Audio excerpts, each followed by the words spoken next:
Thank you very much. It's really a pleasure and an honor to be here, and just the sincerest thanks to Gary and Peter and Saul for putting this together. And it's really a combination of, I think, decades of work of all the people in the audience and other folks that have brought us to this stage. And thanks also to Dane Sheehan and his New Paradigm Institute coming at this from the philosophical and ethical perspective as well. I think Diana had a great point where she said, there's almost this emergent properties that come out of a collaboration. And in some sense, Shumer is sort of an example of this. Some people ask, like, where does this Shumer thing come from? And maybe I can touch on that a little bit, because I think it's really an example of what she was talking about, this sort of emergent. And sometimes this collaboration isn't necessarily even overt. It's one group inspires another group to do certain things. There's a dynamic there. But first, like, what is the Shumer Amendment? Well, 10 years ago, probably the Shumer Amendment would have been viewed as UAP UFO disclosure. And the amendment seeks to very clearly clarify what the scope is of their problem set and what they're trying to do about it. But probably the recognition really ought to go to some silent few on the Hill in terms of the full-time staffers that really were seeing this thing through. But the thing that enabled that to happen was a lot of the work that's happened out here in the audience and out here in the community, and that enabled and set the conditions for the staff to have the confidence to move forward to implement this type of legislation. Obviously, with the majority leader and a complete bipartisan coalition doing this to make that happen. I'll talk a little bit about the amendment, the reasons for it, and then maybe a linkage into possible ways forward that might link into some opportunities for the foundation and the folks that are participating here. So what are these sort of emergent factors that happen? Well, I think Leslie Kean's article, as everyone is familiar, was a key sea-state change in precipitating the removal of a lot of the stigma that surrounded this topic. And of course, coincident with that, the work of Chris Mellon and Lou Elizondo in getting those videos released and adding their names and reputations to the topic to move it forward. So certainly that was a key incident.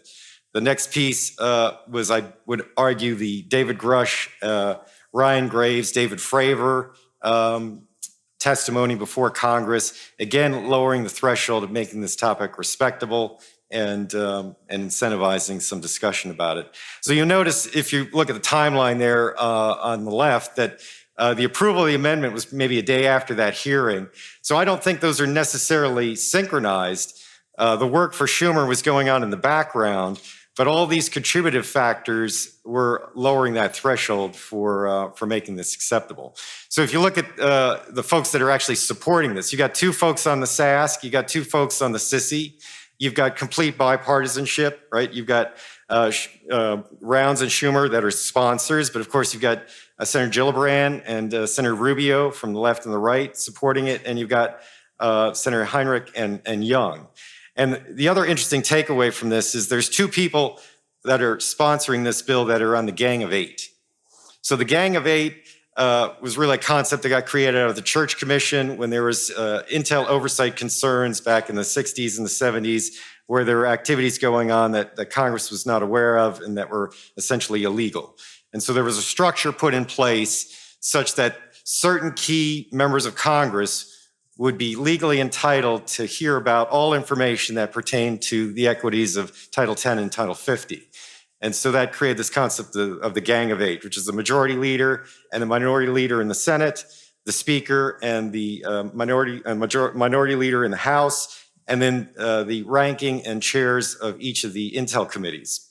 So that's 8 folks. So these folks are the people in Congress that are aware of all the information. So that should sink in. There are 2 people that are sponsoring this in Congress that say we need this legislation because things aren't working right. And these are the people that are read into everything. So a lot of times when you get legislation, it's either driven by lobbyists, frankly, or you've got to read the whole thing and you're wondering, what the heck were these people thinking when they wrote this? Like, why did they do this? Well, in this case, the senators put into the bill the exact reasons why they were doing the bill. And this is like section 2 of the legislation. You can see at the bottom, like the references, you can go online and look it up, the actual verbiage. So this is a summary. But essentially what they're saying is we want to preserve and centralize all records related to this topic. And we'll get into how we're defining terms here in a minute. But they feel that it's more important to pull these records out of the individual controlling authorities' possession and integrating them together in the National Archives is more important than having a distributed, decentralized control of the records. That's the number one thing. Number two, there's a presumption of disclosure. So that doesn't mean that we're going to, think about whether the stuff should be made available. It means that there's the presumption, and there's got to be an argument against if they're not going to be disclosed. So it's very significant. The third thing is that this legislation's needed to create an enforceable, accountable, and deterministic process for this to happen. In other words, this isn't going to happen by itself. It hasn't happened yet. And so overt, explicit measures need to be taken in law in order to cause this to happen. And the amendment is very specific on the mechanisms that are going to be used to do that. The fourth piece is, and a lot of people in the audience probably know, Freedom of Information Act kind of doesn't work. The government kind of knows it doesn't work, and in some cases that's kind of good from their perspective. But even given noble intent, freedom of information is very bureaucratic and very administratively onerous, and it's not really very effective. But the fifth piece here is even more interesting, and this is again in the amendment verbatim. And this is a declaration of Congress. Right, so they've researched this and they've declared that some UAP records are exempt from mandatory declassification review under the Atomic Energy Act of 1954. So unlike the UK, some other countries, the United States, there is a mechanism to declassify classify information, and the records undergo a review every so often, usually 25 years or so, but it depends on the specific information. So there's some subset of records that the Congress has found evade this mandatory declassification review, and they're stating that that's due to the Atomic Energy Act of 1954. So you can imagine, some of the sort of historical background that might have precipitated that post-World War II, Manhattan Project, sightings going on at that time, and using that same security apparatus for this topic. So that's a very significant finding that Congress is putting out there for folks that are paying attention. The sixth piece, and probably one of the most important from the perspective of a free society, is that Congress is determined that there's not proper oversight over this information. And that's sort of implicit in the fact that the Gang of Eight have not been read into what's happening, and they've only found that out through whistleblower and other testimonies. And many of this is closed door, non-public. But the other point about this, which is very mature and very gratifying, and again, I think links to what Diana was saying about this sort of collaboration and emergent way of working, the legislative branch is not making themselves the antagonist of the executive branch. The legislation explicitly states that, hey, legislative branch, you're in the same boat we are. Neither the executive nor the legislative has proper oversight over this problem, and that's explicit in the legislation. And then the seventh piece is, why do we care? Well, we care because we can't do open scientific research, and we care because we're concerned about technological surprise, and we're concerned about the public interest and the public good. And so the legislation is explicit about all of that. So it's very important. And I'd encourage anybody to go look at section 2 of the legislation and read the verbatim what they're saying here. All right, so what's actually the scope? And so this is probably a good point to talk about terminology. So a lot of the stigma has been removed by sort of changing terms of reference, right? So we went from UFO, flying saucer, ET to UAP. And so UAP is probably a more accurate term, right? It's a phenomena. And that could be a range of things from metaphysical to psychosocial to nuts and bolts to religious to consciousness. There's a whole range of things. So this was actually very helpful in a sort of a intentional ambiguity to allow consensus to occur around the topic at the same time as removing historical stigma. And so, in candor, that's actually allowed legislators to come together in NDAs 21, 22, and in 23 to make progress on the topic. But I think a lot of folks would agree that the problem comes in when you actually want to address what the underlying issue is. And so if you look at what Arrow is doing, for instance, what problem are they actually solving? UAP is so broad, even in an operational sense, it could be probably 4 different problems, right? It could be the air trash range safety problem that Ryan Graves has highlighted so effectively. It could be the Intel surprise problem of the China balloon, if you will. It could be, foreign strategic reconnaissance, or it could be unknown, or it could be technological surprise, right? So those are a range of problems that are all kind of different in how you would address them. Range safety and airspace deconfliction is a joint all-domain command and control problem. It's a real-time safety issue. The Intel surprise issue is a national security defense issue. The technological surprise issue is an R&D issue. So you've got this range, and we're not even getting to the potential metaphysical consciousness, other aspects of the problem. So what the Shumer Amendment does is they try to basically reverse the trend of expanding the scope of the term to narrow it down to a hard core where progress can now be made in this next phase. And then perhaps as we make further progress, we can identify other avenues of approach that might actually then be more efficacious to expand the definition. So let me read here what the actual legislation says so we know specifically what they intended with Shumer. UAP is any object operating or judged capable of operating in outer space, the atmosphere, ocean surface, or undersea, lacking prosaic attribution due to performance characteristics and properties not previously known to be achievable based upon commonly understood principles of physics. And you can see the 6 observables there that have been made so popular by Lou Elizondo. So the term prosaic attribution is going to be defined here in a minute. But what we're basically saying is this stuff is the unknown category. And that's what we're talking about when we're talking about disclosure. So the other term of reference that's important to understand is TNO, temporarily non-attributed object. And there's a huge distinction between these. And Shumer makes this explicit. So TNO is a class of objects that temporarily resist prosaic attribution by the initial observer due to performance or due to environmental or system limitations associated with the observation process, but that nevertheless have a known accepted human origin. So TNO is the stuff that you mistake at the time of observation, but you later figure out like what it is. So if you look at Blue Book, depending on the statistics you want to use, the 94% or the 80% of what they spent their time on was TNO. It was all explainable. The residual 6% or 20%, depending on which statistics you're using, that's the UAP. So the legislation is focused on UAP. That's the main takeaway here. All right, so I've got a couple slides on the executive summary. So what's the mechanics of this legislation?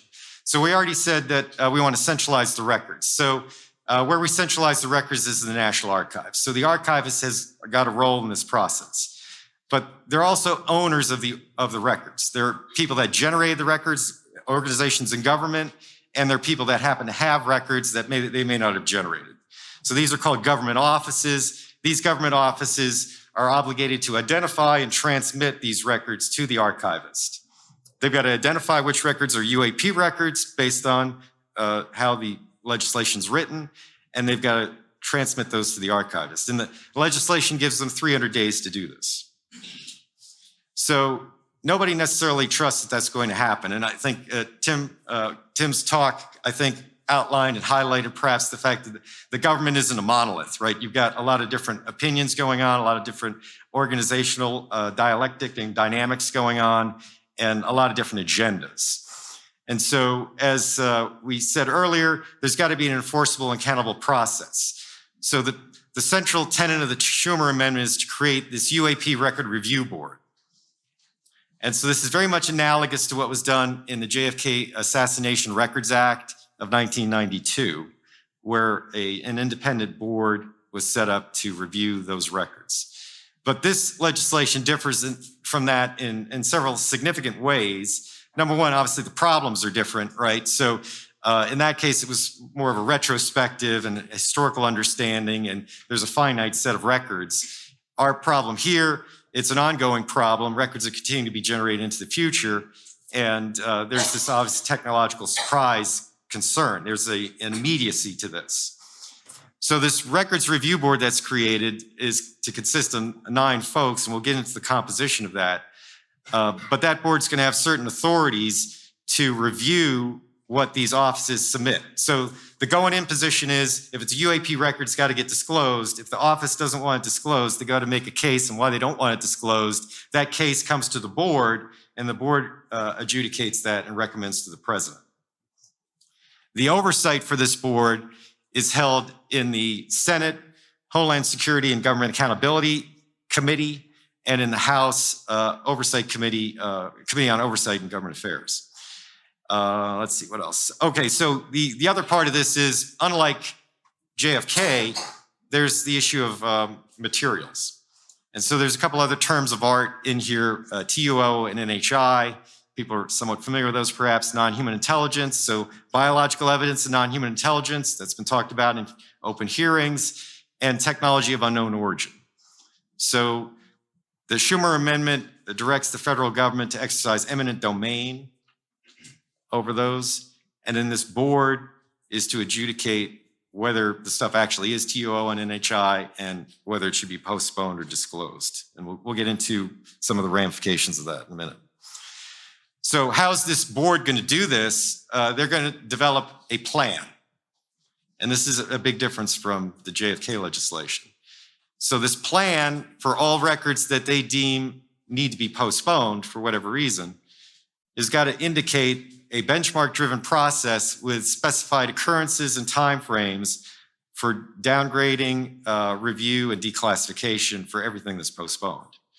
And then this plan supersedes all previous declassification guidance that may have been applicable to this material.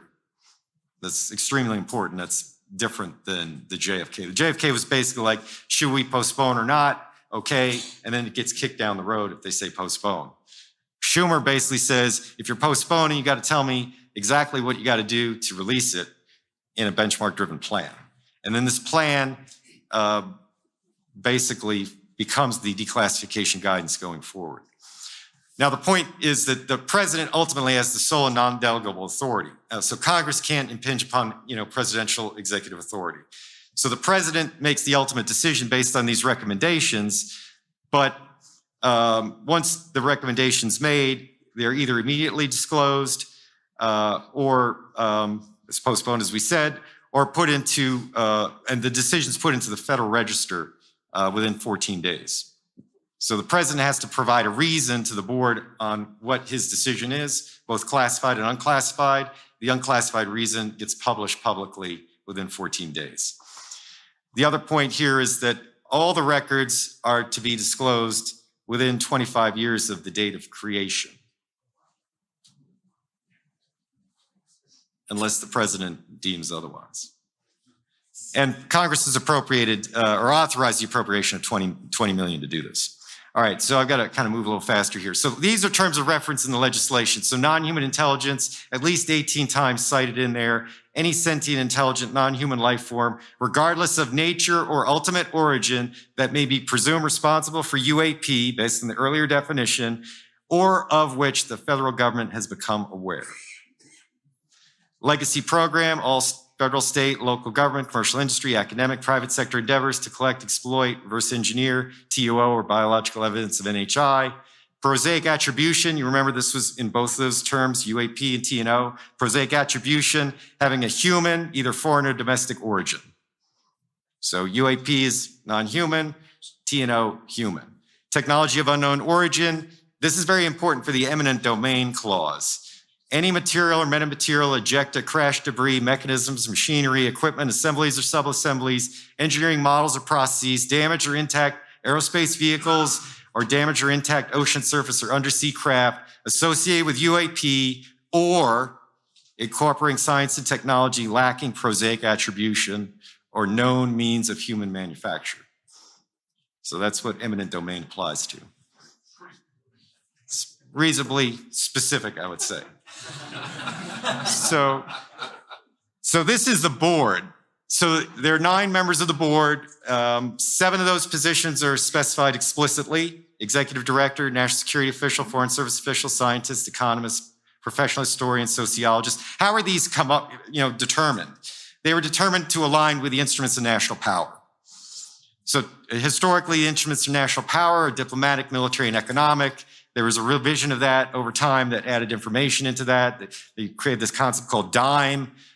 Counterinsurgency coin came around, and we realized, okay, there's external elements of power and there are internal elements of power that sort of align with the nature of sovereignty. So they expanded the definition to come up with dime fill, which adds law enforcement and intelligence and financial. And there's also the political element. So you've got 8 elements of power plus an executive director. And the premise for this is that disclosure is going to happen using the instruments of national power, but disclosure also impacts the instruments of national power. And so you need practitioners of the instruments of national power for the president to have confidence in the recommendations he or she is getting from this panel, such that when he implements that decision, it's going to have a ramification that's understandable by people that are experienced in the field. So impartial citizens are to be appointed to the panel that aren't affiliated with any legacy program. We defined what legacy program was earlier. That's a major exclusion. They are going to be of high national reputation. So unlike the JFK, we're talking about cabinet level deputies. We're talking about Nobel laureates. We're talking about people of the caliber of a Avi Loeb or a Gary Nolan, maybe. So, and that's unsolicited. But frankly, we're talking about that caliber of person. And these people are going to be granted security clearances appropriate for the task through expedited means. So it's very important. All right, precedence of work. I'm not going to dwell on this too long. This is different than the JFK, but basically we're saying anything that's not already public is a high priority, the #1 priority. Anything that most unambiguously relates to the topic, right? Most unambiguously non-human. Anything subject to litigation, anything of the earliest providence. So that's the precedence of work. Stuff we don't know already and stuff that's non-human.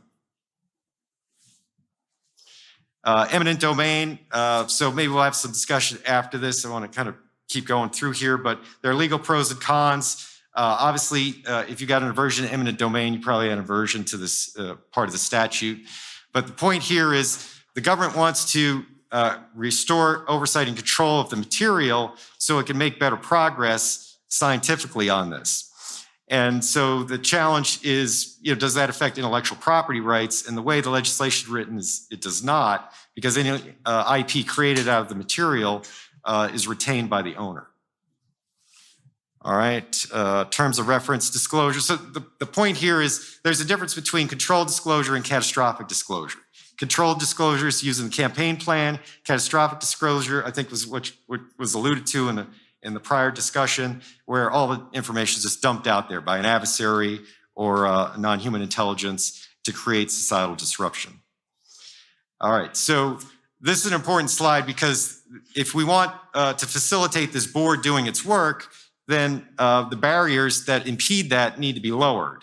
And so you need to understand what the impediments are to disclosure. And so there's 6 reasons for non-disclosure: national security, lack of a plan, societal disruption, covert agreement, cover for misdeeds, and organizational intransigence. And you can just derive this from first principles. And so a lot of this has been talked about already, but let's look at societal disruption. Challenge to existing authority structures, ontological shock, market crash, false authority syndrome, stagnation of initiative. All of these are issues that are preventing disclosure. They're going to impact the plan that the board develops. If you actually shred through these issues, you realize these are really not government issues.